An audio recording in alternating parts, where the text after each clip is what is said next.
back to my channel. Friends, I'm getting an important news around the world to all my viewers.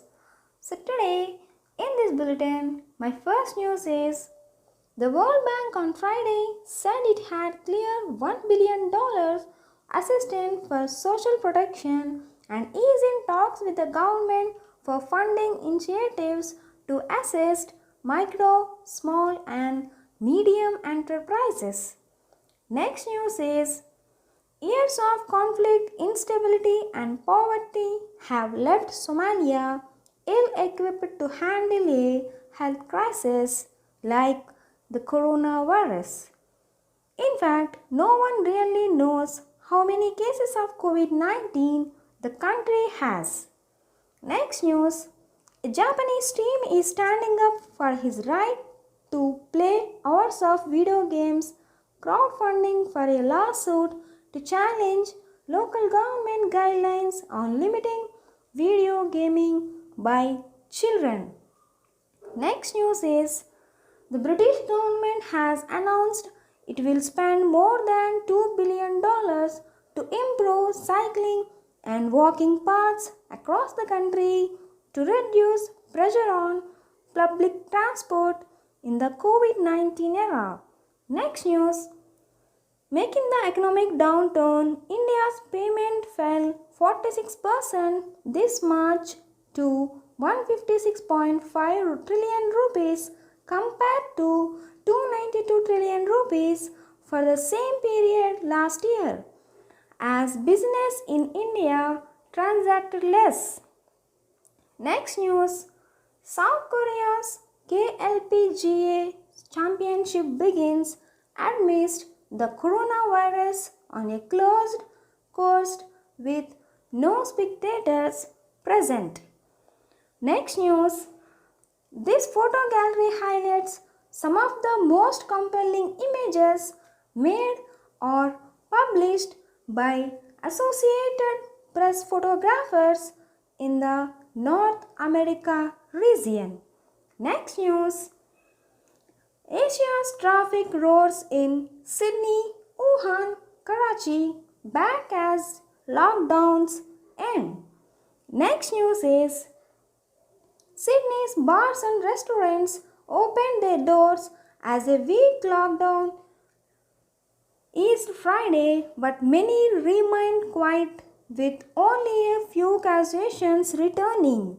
Next news, water shortages are causing increased hardships for many on the top of coronavirus restrictions, unemployment and the crippling economic crisis. Next news, graphic on meditation, a combined mind and body practice known to promote physical and mental health. Next news, CBSE has decided to give a never before seen opportunity for students of CBSE class 9 and 10 students who have failed in their school exams by allowing them to appear for the school exams once more in these extraordinary circumstances. Next news, South Korea's airlines are reporting massive cases for the quarter with international travel at a standstill. Next news, China has gone a month without announcing any deaths from the coronavirus. The National Health Commission reported 4 new cases of the virus Friday. The Food and Drug Administration issued an alert Thursday warning that a common COVID-19 diagnostics test could be giving inaccurate results.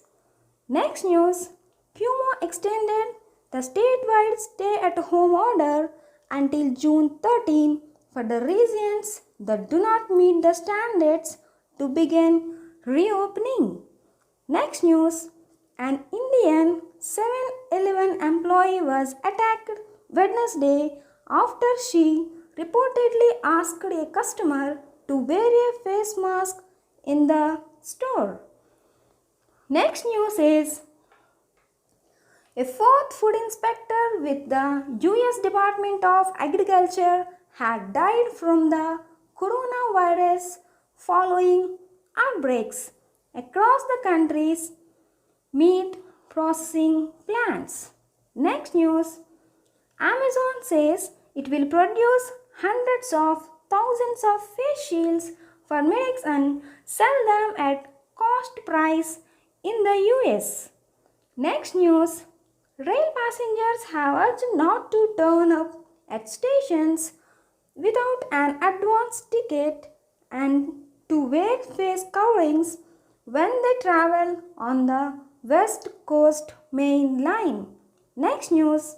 The swearing in of Israel's new unity government has been postponed until Sunday because of a dispute over the allocation of ministries.